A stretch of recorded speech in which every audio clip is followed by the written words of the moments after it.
So hello my dear students, I welcome you all to my YouTube channel. मैं आपका Shashank sir एक नई video के साथ आपके सामने खड़ा हूँ। तो आज के लेक्चर में हम एक नया चैप्टर शुरू करना है जिसका नाम है केमिकल बॉन्डिंग। केमिकल बॉन्डिंग एक बहुत ही ईजी चैप्टर है, थोड़ा सा लेंदी पड़ता है लेकिन बहुत ईजी है। काफ़ी कॉम्पिटिटिव एग्जाम में पूछा जाता है और जेईई मेन की बात करें तो मिनिमम आपको एक क्वेश्चन यहाँ से ज़रूर मिलेगा। एडवांस की बात करें तो कभी कभी इसमें 3-4 क्वेश्चन भी पूछे गए हैं। ठीक है, तो एक बहुत बड़ा इंपॉर्टेंट चैप्टर है और बाकी कॉम्पिटिटिव एग्जाम में भी, नीट वगैरह में, एमसेट बिटसेट सब में पूछा जाता है। बहुत इंपॉर्टेंट है।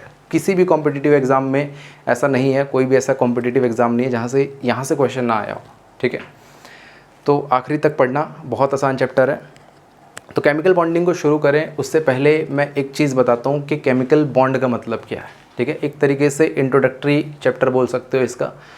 तो केमिकल बॉन्ड को समझने के लिए ना आप एक ह्यूमंस में देखो। अगर मैं बोलूँ कि ह्यूमंस में भी बॉन्ड होते हैं, जैसे आपका आपकी फैमिली के साथ बॉन्ड है, आपका आपके फ्रेंड के साथ बॉन्ड है, इस तरीके से। ठीक है, तो वो बॉन्ड का मतलब क्या है एक्चुअली में? बॉन्ड का मतलब क्या है, मतलब किस तरीके से आप डिफ़ाइन करोगे उस बॉन्ड को? ऑब्वियस सी बात है कि जब आप किसी से इमोशनली कनेक्ट होते हो या फीलिंग्स के साथ कनेक्ट होते हो तो आप में और उस इंसान के बीच में बॉन्ड बन जाता है।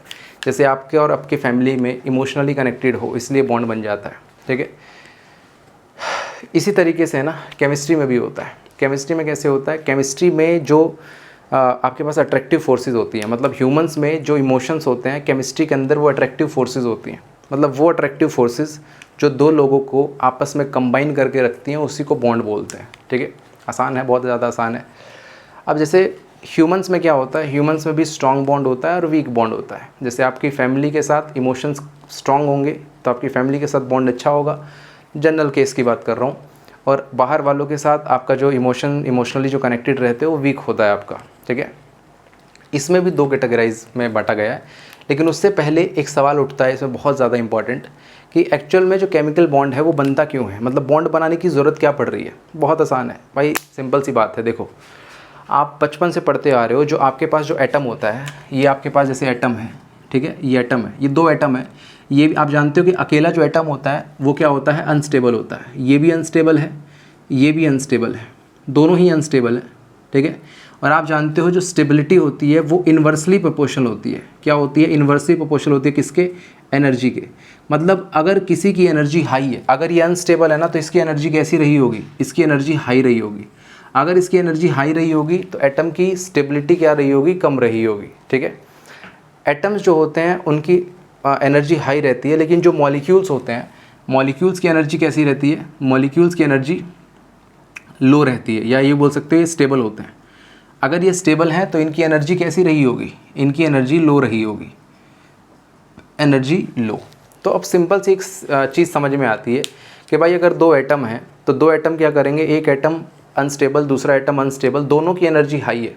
अब ये अगर आपस में मिक्स हो जाएं, आपस में यूँ बोल लो कि अगर बॉन्ड बना लें, तो बॉन्ड बनाने से पहली बात तो ये एटम जो है क्या बन जाएंगे? मॉलिक्यूल्स बन जाएंगे। जैसे ही ये मॉलिक्यूल बनेंगे, इनमें स्टेबिलिटी आ जाएगी। 2 एटम जिनकी एनर्जी हाई थी वो अपनी एनर्जी को रिलीज़ कर कर एक स्टेबल मॉलिक्यूल बना लेंगे। तो एक तरीके से बोल सकते हो कि स्टेबिलिटी को अचीव करने के लिए बॉन्ड बनता है। ठीक है, तो पहला सवाल, बॉन्ड क्या होता है? अट्रैक्टिव फोर्सेस जो 2 लोगों को पकड़ कर रखता है। ठीक है, दूसरा बनता क्यों है? To attain the stability. यहाँ पर 2 अनस्टेबल लोग थे, आपस में मिलकर क्या हो गया? स्टेबिलिटी बन चुकी है आपकी। ये उसी तरीके से है भाई, जैसे मान लो आपका जैसे शादी होती है, शादी में आप देखते हो कि 2 लोगों के बीच में शादी होती है, एक लड़का और एक लड़की। ठीक है, नॉर्मल केस की बात कर रहा हूँ फिर से। तो उसमें क्या होता है कि जनरली क्या होता है कि एक लड़का लड़की में जब शादी होती है तो एक स्टेबिलिटी पाने के लिए शादी करते हैं लोग। ठीक है, वो अलग बात है, शादी के बाद थोड़ी सी अनस्टेबिलिटी भी आ जाती है, वहाँ पर थोड़ा सा है ना एक्सेप्शनल केस होता है। लेकिन यहाँ पर आपका हमेशा क्या रहेगा कि 2 लोग जब मिलेंगे ना तो स्टेबिलिटी बढ़ेगी आपकी। ठीक है, अगर वो बॉन्ड बना रहे हैं तो। ठीक है, शादी में 2 बॉन्ड बने, ज़रूरी नहीं है कि स्टेबिलिटी आए, अनस्टेबिलिटी भी आ सकती है, वो तो फिर भगवान भरोसे रहता है। तो यहाँ पर क्या है कि आपके पास स्टेबिलिटी मिलती है। ठीक है, तो ये 2 बात रही आपकी, बॉन्ड क्या होता है और बॉन्ड बनता क्यों है। दोनों के जवाब आपको मिल गए। अब जैसे ह्यूमंस में स्ट्रॉन्ग बॉन्ड और वीक बॉन्ड होता है, जैसे मैंने बताया। तो स्ट्रॉन्ग मतलब फैमिली के साथ वाला ह्यूमंस में, और वीक मतलब बाहर वाले के साथ। ठीक है, अब इसके अंदर भी स्ट्रॉन्ग बॉन्ड और वीक बॉन्ड होता है। स्ट्रॉन्ग बॉन्ड में जनरली आपके क्या आते हैं? आपके पास पहले आयनिक आता है, कोवेलेंट आता है, मेटालिक आता है। और वीक बॉन्ड में कौन से आते हैं? हाइड्रोजन बॉन्ड, और आपके पास बोल सकते हो वैन डेर वाल्स फोर्सेस जो भी होती हैं वो वीक होती हैं। ठीक है, ये वीक में आ गए और स्ट्रॉन्ग में आपके पास आयनिक, कोवलेंट एंड मेटालिक आ गया। अब यहाँ पर मैंने मेंशन नहीं किया क्योंकि ये बाद में हमको पढ़ना होता है। जो मेटालिक है आपके पास वैन डेर वाल्स फोर्सेस हैं, हाइड्रोजन बॉन्डिंग है, ये सब बाद में पढ़ते हैं। ठीक है, जो हमें अभी पढ़ना है वो आयनिक बॉन्ड पढ़ना है और कोवलेंट बॉन्ड पढ़ना है। ठीक है, तो देखें अब इन तीनों के बारे में थोड़ा सा जान लेते हैं। कोवलेंट बॉन्ड क्या होता है? कोवलेंट बॉन्ड होता है केमिकल बॉन्ड, मतलब वो bond formed between two atoms due to mutual sharing of electron. इसमें पता है क्या होगा? इसमें दो लोग होंगे ए और बी। ठीक है, ये दो आप बोल सकते हो एटम है। अब ये बोलेगा कि भाई मेरा इलेक्ट्रॉन ले ले, ये बी बोलेगा तो तू भी मेरा इलेक्ट्रॉन ले ले। ये थोड़ा शेयर, ये थोड़ा इलेक्ट्रॉन ये देगा, थोड़ा इलेक्ट्रॉन ये देगा, और आपस में क्या कर लेंगे? म्यूचुअल शेयरिंग से क्या बना लेंगे? एक बॉन्ड बना लेंगे। बस इसी को क्या बोला जाता है? इसी को बोला जाता है केमिकल बॉन्ड बोला जाता है। ठीक है, और कौन सा? कोवलेंट केमिकल बॉन्ड बोल सकते हो इसको। आयनिक बॉन्ड में क्या होता है? आयनिक बॉन्ड में आपके पास bond form between two atoms due to complete transfer of electron. इसको समझने के लिए मैं NaCl का एग्जांपल लेता हूँ, सबसे बेस्ट एग्जांपल यही लगता है। Na की कॉन्फ़िगरेशन आप अच्छे से जानते हो। Na की कॉन्फ़िगरेशन क्या होती है? 1s2 2s2 2p 6 3s1। आप जानते हैं 11 होता है इसका एटॉमिक नंबर। Cl का होता है 17, तो Cl का लिखने के लिए 1s2 2s2 2p 6 और कितना हो गया? 3s2 और 3p 5। आप गिन सकते हैं 4 6 10 12 और 5 17 हो गया आपके पास। अब देखो यहाँ पर 11 है आपके पास प्रोटॉन नंबर, या इलेक्ट्रॉन बोल सकते हो 11 है। अगर ये किसी भी तरीके से सोडियम अपना इलेक्ट्रॉन छोड़ दे, छोड़ने के बाद क्या होगा? अगर एक इलेक्ट्रॉन यहाँ से निकाल दे तो यहाँ से यहाँ तक देखो, यहाँ से यहाँ तक कितने इलेक्ट्रॉन्स आ रहे हैं? 1s2 2s2 2p6, मतलब 6 + 2 8 + 2 10। 10 इलेक्ट्रॉन किसका होता है? ये आपका होता है नोबल गैस का। किसका होता है? Noble gas. नोबल गैस कौन? नियॉन का। ठीक है, नियॉन का होता है। और ये इलेक्ट्रॉन जो इसने छोड़ा, ये इलेक्ट्रॉन कौन ले लेता है? ये ले लेता है क्लोरीन। क्लोरीन लेने के बाद बताओ, एक इलेक्ट्रॉन अगर मैं इसमें ऐड कर दूंगा तो एक इलेक्ट्रॉन ऐड करते कितना हो जाएगा? ये 5 + 1 6 2 8 8 और 6 14 16 और 2 18 18, मतलब फिर से नोबल गैस अचीव कर लिया इसने। क्या बन गया? आर्गन बन लिया। ठीक है, तो इसमें होता ये है कि एक इलेक्ट्रॉन देगा और एक इलेक्ट्रॉन लेगा। तो यही होता है, जो इलेक्ट्रॉन देगा उस पर लिख देते हैं पॉजिटिव चार्ज, और जो इलेक्ट्रॉन लेगा उस पर लिख देते हैं नेगेटिव चार्ज। ठीक है, इलेक्ट्रोस्टैटिक फोर्स ऑफ अट्रैक्शन आप ये भी बोलते हो, फिजिक्स में ये भी नाम दिया जाता है इसमें। ठीक है, तो ये आयनिक बॉन्ड होता है। कोऑर्डिनेट और डेटिव बॉन्ड क्या होता है? कोऑर्डिनेट और डेटिव बॉन्ड बड़े ही स्पेशल बॉन्ड होते हैं। एक्चुअली में ये होते कैसे हैं, बनते कैसे हैं, ये तो हम नेक्स्ट क्लास में देखेंगे जब कसेल-लेविस थ्योरी बताऊंगा। इसमें होगा ये कि जैसे आपका ऑलरेडी बॉन्ड बन चुका होगा, जैसे AB आपका बॉन्ड बन चुका, अब C आ जाएगा। अब होगा क्या कि इसके पास कुछ एक्स्ट्रा पेयर ऑफ इलेक्ट्रॉन होगा, वो अपने इलेक्ट्रॉन क्या करेगा? ये C को दे देगा। ठीक है, इस तरीके से। और डेटिव बॉन्ड या फिर आप बोलो कोऑर्डिनेट कोवलेंट बॉन्ड को डिसाइड करने का या जो डिफाइन करने का तरीका होता है वो एरो से ही होता है। आप देख सकते हो, जिसने इलेक्ट्रॉन दिया दूसरे को उसकी तरफ एरो है, जिसने लिया ना उसकी तरफ एरो है। जैसे C ने लिया तो C की तरफ एरो है। ठीक है, एक बार आप कोऑर्डिनेट कोवलेंट बॉन्ड बना लो, उसके बाद आप ये डिफाइन नहीं कर सकते, ये बता नहीं सकते कि ये कोऑर्डिनेट बॉन्ड है या कोवलेंट बॉन्ड है। मतलब इन दोनों की प्रॉपर्टीज़ लगभग सेम होती है। ठीक है, हालांकि डिफरेंट होते हैं। बाद में हम समझेंगे भी, इसको सीखेंगे भी कि किस तरीके से कोऑर्डिनेट को आप कोवलेंट में भी कन्वर्ट कर सकते हो। ठीक है, आपको ये एरो दिखाने की ज़रूरत नहीं है।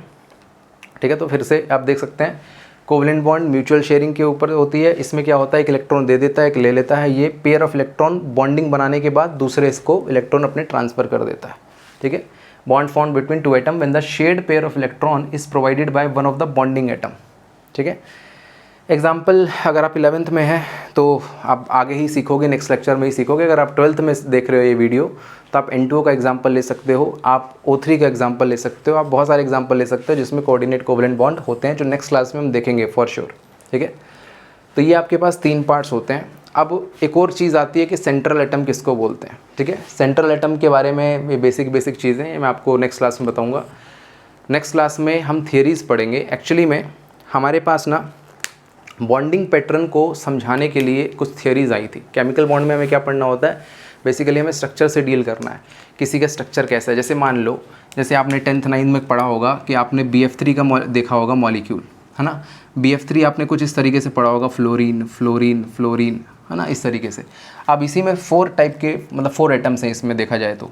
अगर मैं बात करूँ SO3 की, SO3 की इस तरीके से, ठीक है, या SO3 को नहीं लिखते, NH3 को लेते हैं, NH3 की, इसमें भी 4 एटम्स हैं। आप देखोगे NH3 का स्ट्रक्चर ऐसा होता है, हाइड्रोजन हाइड्रोजन हाइड्रोजन इस तरीके से, और यहाँ पर होता है एक लोन पेयर। भाई 4 एटम्स इसमें भी है, 4 एटम्स इसमें भी है, लेकिन आपने इसको इस तरीके से पढ़ा है, आपने इसको इस तरीके से ही पढ़ा है। क्या मैं NH3 को ऐसे लिख सकता था? क्या NH3 को ऐसे लिखा जा सकता था? ये गलत तरीका है। सही तरीका क्या है? ये है। क्या BF3 को मैं NH3 की तरह लिख सकता था? इस तरीके से लिख सकता था? ये बिल्कुल गलत तरीका। सही तरीका ये है।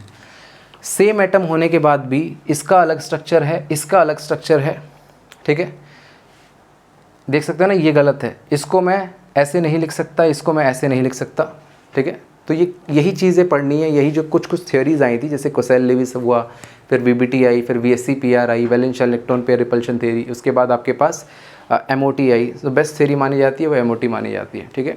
इन्हीं थियरीज़ को एक एक करके हमें पढ़ना है, और इसीलिए थोड़ा सा लेंदी टॉपिक हो जाता है। कोसेल लेविस आएगा, वो पहली थियरी दे के जाएगा, अपनी बातें बोलकर जाएगा, फिर बाद में फेल हो जाएगा।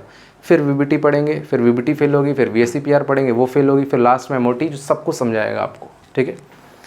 तो फिलहाल यहाँ पर रुकता हूँ, और नेक्स्ट क्लास में हम कोसेल लेविस थ्योरी स्टार्ट करेंगे।